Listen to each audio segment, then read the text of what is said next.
Waaleykum sama gars, j'espère que vous allez bien. Président Bassirou Diomaye Diakhar Faye démb jàkkaarloo nag ñi nga xam ne ñoom ñoo tënk rapport yi ñu waxtaane woon ci kennal justice ba yoonu état bu ci dugg indi ko mu ne rapport boobu du dugg ci ay tiroir di nelaw moom président de la république nee na defuma wenn pexe ngir ñëw ci bopp réew mi te duma def wenn pexe it ngir sax fi waaw rapport bi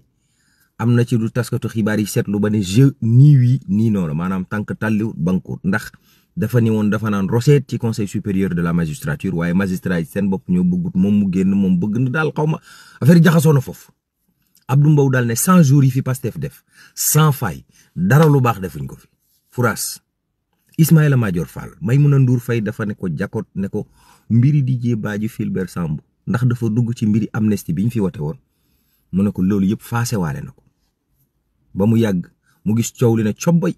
ñu naan kii li mu wax rëy na ëpp na def na musiba mu dellu si waat daal ne lapsus la maanaam ak njuumte la ci moom waaye bokk ci mbiri Didier Badji ak Fulbert Sambou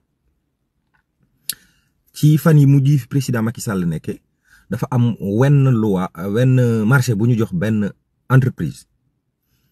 450 milliards ngir ñu xental ñu ndoxu géej gi ba xorom bi denc ñu mën koo naan ak jëfandikoo ak yooyu état bi nee nañ dañ koy dakkal Cheikh Tidiane Dièye waaw genn gaal moo toj diggante Mauritanie ak Ndar gaal googu fekk nañ ci xale yi fanweeri néew ci tefes gi ñu teer fanweeri nit ñuy dund it gis nañ leen ci waaye ñoom ñiy dund nee nañ gisuñ ci 100 personnes procureur bu Louga nee na jàppagum nañ 7 personnes ci xale biñ fi filmé woon TikTok solal ko béccoog yooyu genre problème yooyu mu nga continuer di am musiba naaru laay ca jëppal waa ji dafa jàpp yaay ji di ko menace de mort ba yaay ji porté ko plainte tëkku sa ndey